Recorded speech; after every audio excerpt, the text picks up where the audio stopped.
the Japan Airlines Embraer 190 aircraft by Hogan Wings. This is the model I'll be reviewing today that you can see right in front of you. I've had this model for nearly a couple years now and I absolutely love it. It's pretty small, but it's also really nice to have in my collection. It's really detailed, as you can see. If we start on the left hand side here, we can already see that it's got the markings on the fuselage for the door handles, everything like that. It's got the Japanese flag, and you can also see the blue circle there, which is supposed to be the One World logo, since Japan Airlines is part of One World. If we move along the fuselage, we can see we've got the J-Air logo. I think it's pretty much just an abbreviation of Japan Airlines, I think. I don't know if it's a separate subsidiary company or anything like that, but there we are. Here we can see the emergency door just above the wing, and here's the engine with the engine markings on at the bottom.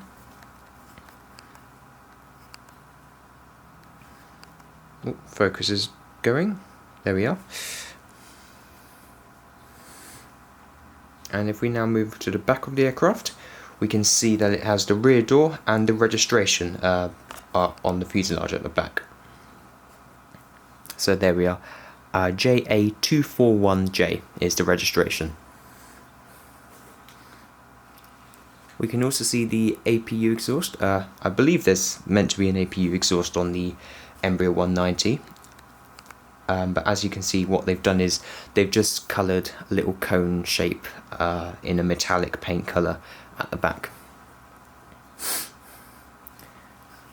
And if we look at the vertical stabiliser, which we obviously mustn't forget, we can see the lovely Tsurumaru Japan Airlines logo there, very elegantly printed on the the vertical stabiliser there, very elegantly painted on there.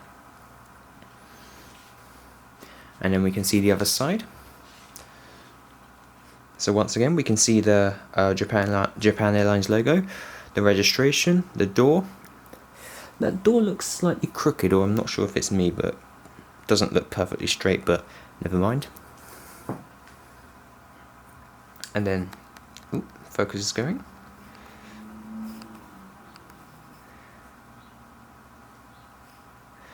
And then at the bottom here, we've got a cargo door. And if we move along the aircraft, we can see we've got another emergency exit on the over the wing, and we've got the engine here at the bottom.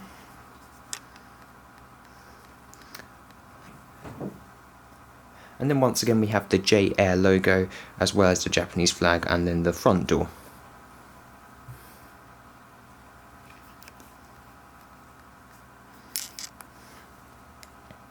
As we can see just above the nose landing gear, we can see the door of it, and it's got the short registration 241 printed on the nose door.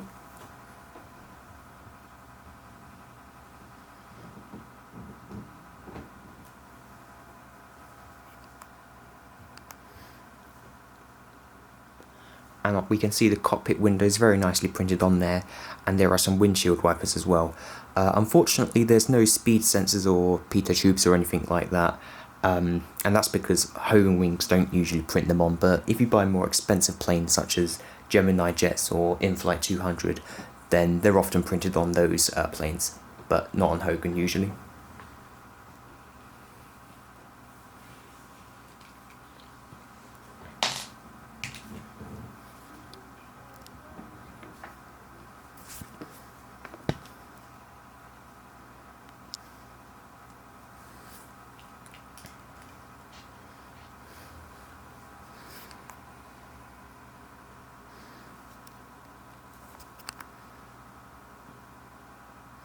So here we can see the top of the wing with the registration on it, JA241J, and we can also just about see the winglet here as well. If I turn it around, there's the winglet.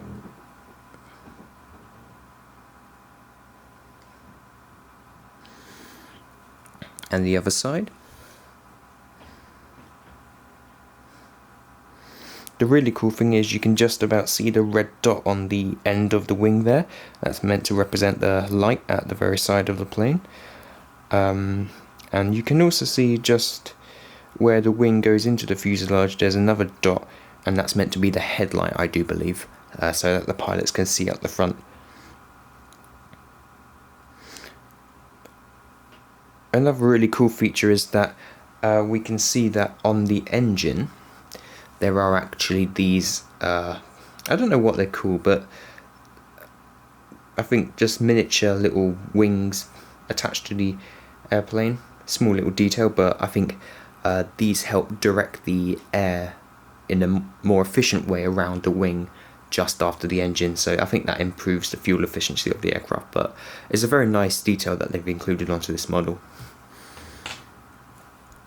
And now if I show you beneath, we've got the Hogan Wings logo on the middle. There we go, the focus, why is it not?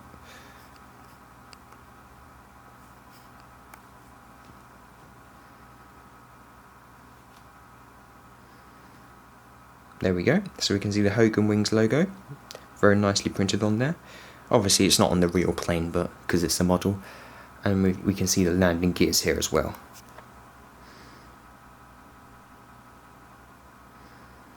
Oh, and we've got the registration on the underside of the wing here as well. Okay, I'll now just show you what it's like with the stand attached to the airplane.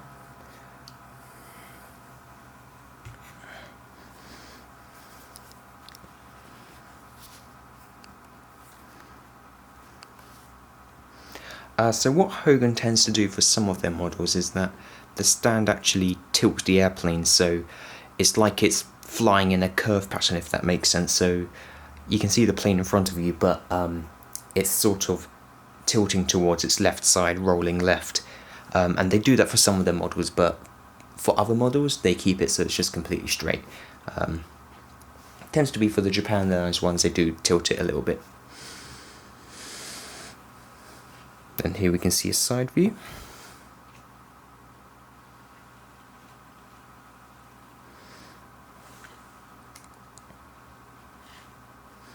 And there's the rear.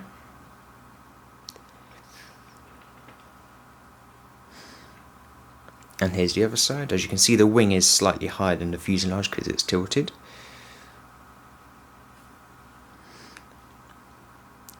And we're back at the front. I'll now just finally demonstrate how the landing gears roll really nicely.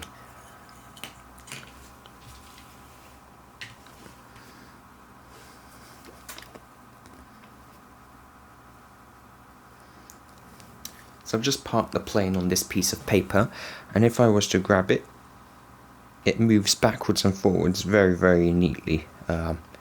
Very, very smooth movement backwards and forwards along the landing gears, and that's because the landing gears actually spin themselves, but you probably don't want to be rolling them around too much because they're not exactly toys, but there we are. Not all models roll as smoothly as this one. I think it's fortunate that this one does, but sometimes the landing gears are a bit off, so they don't really roll that smoothly, but this one really does quite nicely.